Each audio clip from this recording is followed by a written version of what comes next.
Guys, does Brandon Jennings need to chill out, or do you like his competitiveness here? I love it. Bring us back to the 93-94 New York Knicks with Charles Oakley and that nastiness. Bring it back. That's old school right there, fam. That is old school. Well, you dudes are old school. I'll tell you that right now. Welcome to The Jump. I'm Brian Windhurst, filling in for Rachel Nichols, who is on assignment, and I've always wanted to say that. With us today are T Mac and Tough Juice, two guys who almost got traded for each other back in 2010. Do you even know that? Yes. But your teams were fighting over Deshaun Stevenson. I bet you didn't know that part. I didn't know that part. Now they're here on the same team. I didn't know that. Guys, we have one of those calendar-circling homecomings tonight. We seem to be having a lot of these lately. Dwyane Wade going back for his first game in Miami since leaving last summer. All he did down there was win 3 championships in 13 seasons. So, you know, no big deal. Obviously, Dwyane has been getting asked about this a lot this week because mostly Heat fans still don't understand how this could have happened. And Wade put it pretty simply when he said, I don't really want fans to understand. I want them to appreciate what we accomplished. So look, neither Dwyane nor Pat Riley have really bared their soul here, and that isn't happening anytime soon. Dwyane said the two men haven't even talked to each other. Riley says he's put it all in writing in an email to Dwyane, but it's still sitting in his draft folder. Now, there's something for the Russians to go get and release to the world. Listen, here's what I humbly submit. Wade is no longer in Miami because Riley didn't want him to sign. He wanted him to leave so he could start this rebuilding project, and he wanted it to be on Wade's conscience and not his. Riley wanted the cap space to chase Steph Curry, Blake Griffin, or Kevin Durant next summer. And paying Wade $23 million a year when he's about to turn 35 years old probably wasn't the safest investment. Look, they were not that far apart, and the Heat will tell you that they offered him everything that they could. But a couple of days earlier, they offered Durant more money. And look, that didn't thrill Mr. Dwyane Wade. So this leaves a complicated legacy. We all know Wade's getting cheered tonight, and we all know he got his money. And we know Riley's not going to be getting booed, and in a few months, he's going to have his cap space. So, Karan, you know these parties really well. Pat Riley drafted you. He was your coach. You played with Dwyane. What do you think we're going to see tonight? I think we're going to see Flash at his finest tonight. You know, I think he's going to be out there feeling, you know, re-energized, and just going out there and just leaving it all on the court. And unfortunately, like we was just talking off air, you know, it's a back-to-back, you know, but I think... Which is not fair to Dwyane, It's really. not fair, just like it wasn't fair to Russell Westbrook, you know, in the Golden State game. But I think he's going to go out there and he's going to impose his will on the game, and he's going to go out there and be special. Now, he's your guy. I mean, you two guys are tight. I mean, definitely. I'm sure you guys have communicated over since the summer about what this means to him. It's a special moment for him. Like you said, it was no contact, no phone, but that's the nature of this business. That's the nature of the beast, and you have to accept that. It's hard for me to believe that they didn't want this guy back. Like, if you look at the way he's playing right now, still look like he'd go another 2 years. Easy. And I'm sure they would love to have him in that uniform this year, the way he's playing. He looks healthy. He looks fine. Tonight is not that night to patch things up. Like, it's venom inside D-Wade that he wants to go out and play, you know, exceptionally well. Well, Karan, you kind of know what this is like. You were the big first-round pick. They were all excited about you. You were part of the future. You and Dwyane going to play the future of the Heat. And, oh, Shaq's available? Get out of town, Karan. Nice knowing you. Come out to L.A. You know, so you can really relate to this getting shipped out. Man, you know, honestly, I couldn't wait for that moment to return and just leave it all out there on the court. So I know he's been there longer. He has more build-up emotionally, internally. So he's waiting for this moment. He's going to go out there. It should be a special night, though. I mean, think about what this guy has accomplished for this franchise. 3 championships. He's brought Shaq. And he brought LeBron and Bosh and played with Shaq. I mean, it's not just he played. He helped put those teams together. Yes, and who knows if they would ever have a team the way he put together. I'm happy for him. I hope they, you know, appreciate what he did for that franchise, and it should be a great night. You know, look, they had Chris Bosh, who they didn't think was going to be able to play this year. That wasn't a surprise to them. I think the Heat were like, can we really risk having 2 guys we're paying this much money to? It was a tough decision. Man, it's business. It's business. But moving on to the West Coast, Doc Rivers and the Clippers are off to a 7-1 start, blowing out the Trailblazers last night. Doc has been stressing the importance to his team to get off to a good start this year. And here's why. They ate the Warriors' dust last season, and now with the Warriors trying to get started with their new team, I think he wants the Warriors to eat some of their dust this year. Portland coach Terry Stotts said this is the best team that they've played this year. It's not even close. Tracy, are you surprised about the Clippers' start? Yeah, I am. But in the beginning of the season, as you know, you do have a handful of teams that really gels together from out the gates of a starting of an NBA season. They happen to be one of those teams. I don't think they will keep this pace up because I think Golden State, I think Portland would get it together, in San Antonio, those guys are really not playing their best basketball. Clippers are playing their best basketball at this moment, They're right? the best team in the NBA. Yes, right now. Whether they sustain that, who knows? But I like the way they're playing. I just don't know if they can compete with these other teams with this roster. I think their team continuity is there. You know, the chemistry is there. You know where DeAndre is going to be. You know where JJ is going to be. You know what Jamal is going to do. You add depth to the bench. You rest in Paul Pierce. You have all those components, and then you have the floor general and Chris Paul healthy. They're ready. They've been waiting for this moment, and it's about getting off to a good start and carrying that momentum, you know, throughout the season. So the Clippers are having a good week. You know who's not having a good week? John Wall. He has been in a cranky mood lately. He got fined $25,000 for bumping ref Mark Davis on Monday. He got ejected that night. And then last night, in a game that his team was blowing out the Celtics, he gets ejected for this flagrant 2 foul on Marcus Smart. Before I get into what I think might be wrong with John, Tracy, what's up with him right now? First of all, that is not a flagrant 2 foul. I'm sorry. Like I said before, this league is being over-officiated. That is not a flagrant 2 and warrant of a ejection. And the next thing is, John Wall is just sensitive that he's not in the conversation with Steph Curry, Damian Lillard, with these top point guards that are in the league. You were up 20 points in this game when you committed that right there. Who does that? That's just frustration of not getting the respect that you think you deserve as one of the top point guards in this league. Yeah, so what I think here, look, he is not only not getting the respect, guys, he's not getting the cash. He's a little bit frustrated that he signed his contract before a lot of these other guys did. He's making less money than Reggie Jackson in Detroit, which bothers him. He doesn't have a shoe deal. His shoe deal ran out. He doesn't have the Adidas deal like Damian Lillard had. Doesn't have Under Armour like Steph Curry. Doesn't have Nike like Kyrie Irving. He's kind of like, what about me, man? I think his health is key, and he shows that, you know, this season that he's healthy. I know he set out a game or two, but he's healthy, and he needs to just go out there and perform at a high level. I think Ernie Grunfeld would do his job in taking care of him and rewarding him at the end of the season. Yeah, what's going to be interesting to watch that. The jump is going to continue after this break, and we'll talk about James Harden's hot start and whether his numbers are fool's gold under new head coach Mike D'Antoni. Maybe he's doing what Steph and Kawhi do. Check this out from Tom Haberstroh. Pull up tapes of Michael Jordan in the 90s, and nearly every time Jordan releases the ball, a camera bulb flashes and covers the screen in a purplish-white film. This is what professional photographers call a whiteout. It's one of the many reasons why trainer Tim Grover believes that pros shoot worse in games versus practice. Flash photography can be crazy distracting, but it can also be incredibly helpful in training the brain, if that's what you choose to do, like Jordan did. Strobe lights blind the eyes rapidly and momentarily, omitting visual data and training the brain to solve for X. Able to figure out what's happening with less information? That split-second advantage makes a world of difference.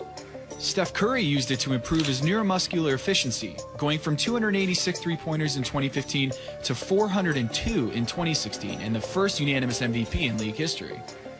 Now Kawhi Leonard is using it to improve his ball handling, brain training to enhance his shot creation and isolation skills. It's like the ball is moving in slow motion, Leonard said, which is bad news for the rest of the league looking to slow down the 2014 Finals MVP.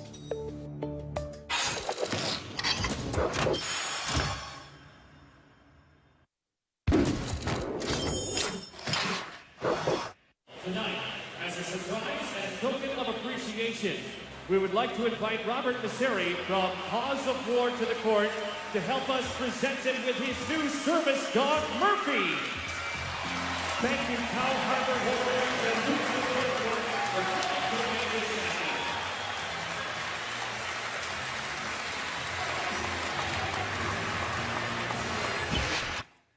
Who doesn't love a man and his dog? That's a nice gesture. Beautiful moment. If you, Welcome back to The Jump. I'm Brian Winters, in for Rachel Nichols, here with T-Mac and Tough Juice.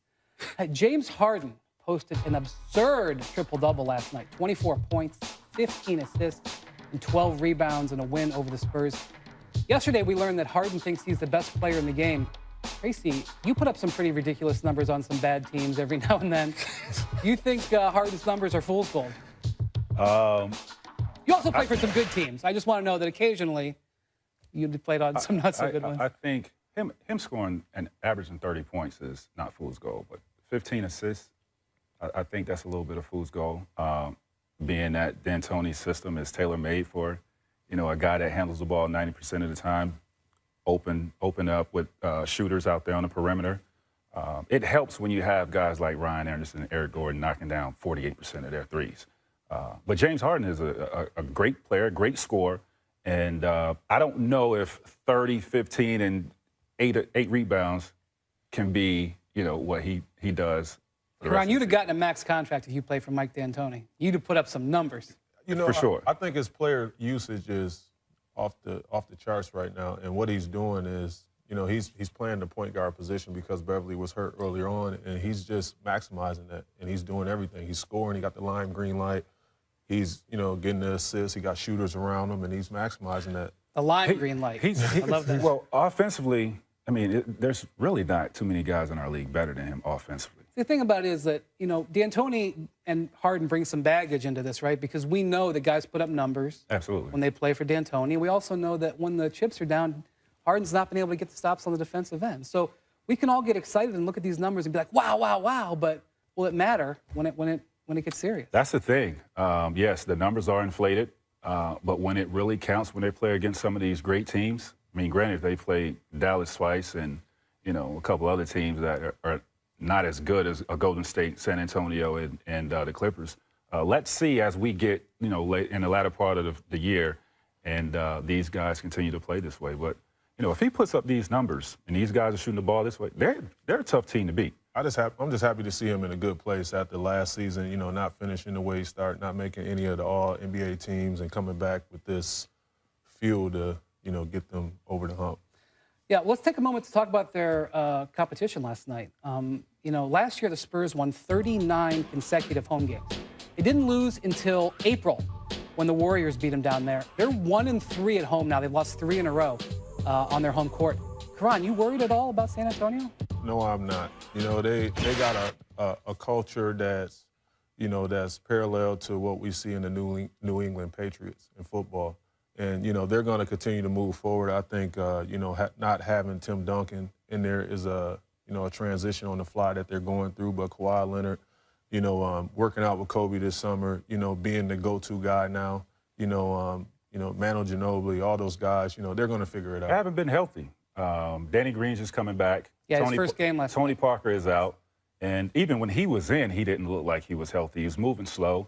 And Powell. I don't know what's up with Powell. Him in L.A. is just not gelling, the way I expected. If you talk to scouts, they think Powell is killing them defensively. And I don't know if that's a matter of he's slowing down or if he hasn't figured out the system. Well, he's slowing down. But, look, you guys know your point guard and your center are your key guys defensively. Both of those guys are slow. They're not getting it. They're not really getting it done right now. Speaking of big men, last night, Harrison Barnes and Andrew Bogut returned to Oracle Arena for the first time since leaving the Warriors to go to the Mavs. Before the game, Bogut was asked by USA Today about rumors his injuries got him shipped out of town. Here's what Bogut had to say. This league is so two-faced. Everybody is so fake. The same people who made those comments will see me tomorrow and shake my hand and ask me how my family is. This league is full of people who are full of boop and shallow. Hey. And that's what you get out there in pro sports. Tell us how you really feel. Tracy, do you agree that the league is two-faced? Stamp. Kudos to him, man. That's how it is. It's like that in politics as well, It's like that in every business in America. It is like that. You should hear what I say about you dudes. When this is over, I'm going to go in. You know what, Ryan? I say the same thing. We sit here and we have great conversations about our sport. And, when I leave, I say some things about you.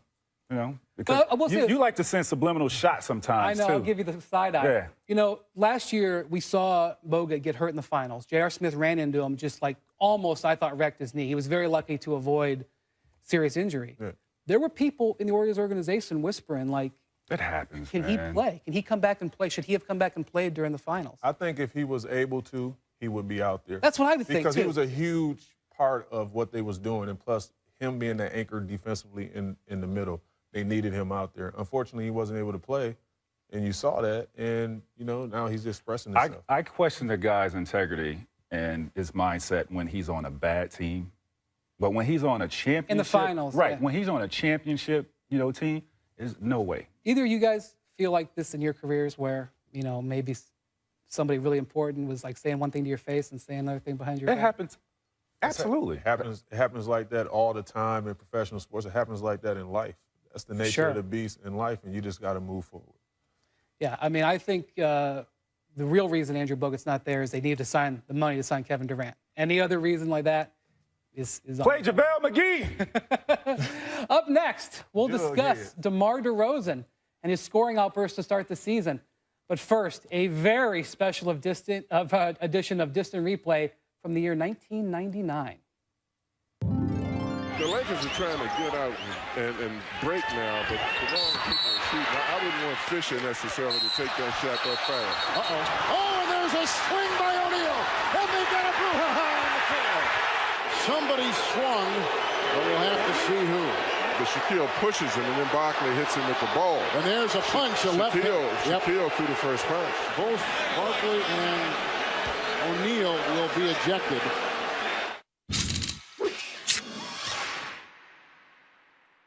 Hey, DeMar DeRozan dropped 37 in a win over the Thunder last night. DeRozan currently leads the league in scoring at just over 34 a game. Whoa.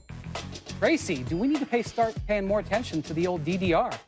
Other teams need to start paying attention to him because he's dropping buckets. I mean, the guy's playing with the utmost confidence. I think he's probably had one game less than 30 points this season. Just got paid, too, like not taking his foot off the gas. And that's what I love about this guy because he's not satisfied. He's re-signed back with the Raptors to keep their core group together. So I'm excited that he's playing well, and we'll see what's going to happen in the near future. I love what I'm seeing from him. I think he carried that momentum right from the USA team, and he just brought that right into the season, and he haven't missed a beat. And a lot of guys, typically, when they play on the USA team, they carry that momentum over into the season. So I want to look at a play from last night. Now, we know DeMar grew up here in L.A., Kobe fan. Now tell me this isn't Kobe. He's like, backing out. We need a basket. Get out of my way. Yeah. Get out of my way. Now watch his shot.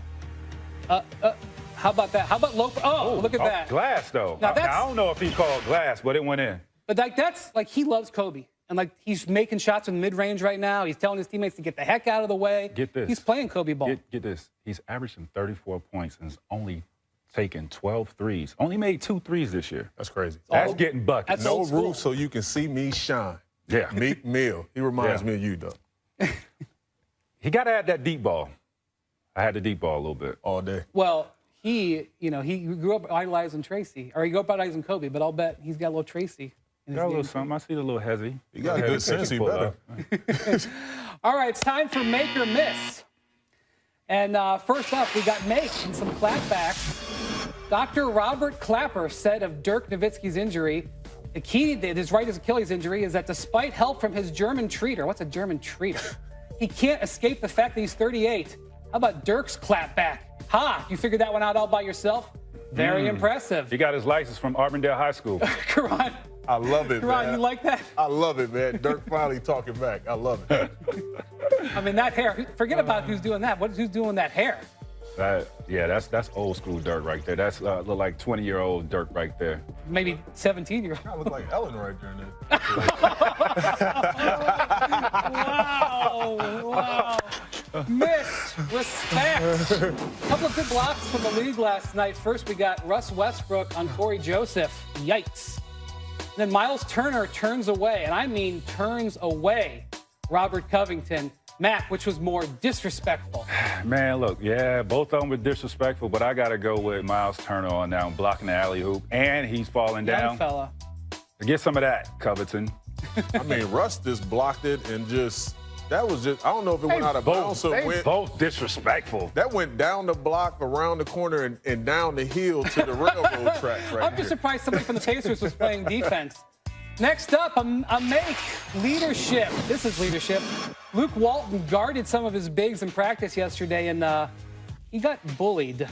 Karan, should he be thinking twice about defending his big guys?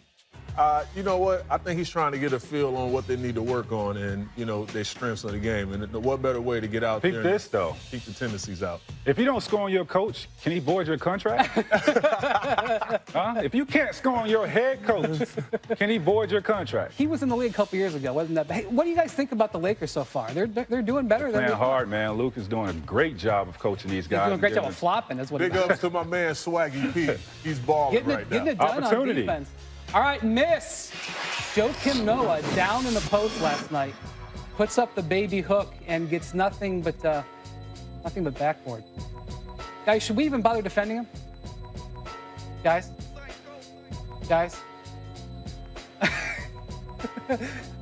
Is this a mannequin challenge? Oh, I see. I think that they're referring to Joakim Noah in such a way there.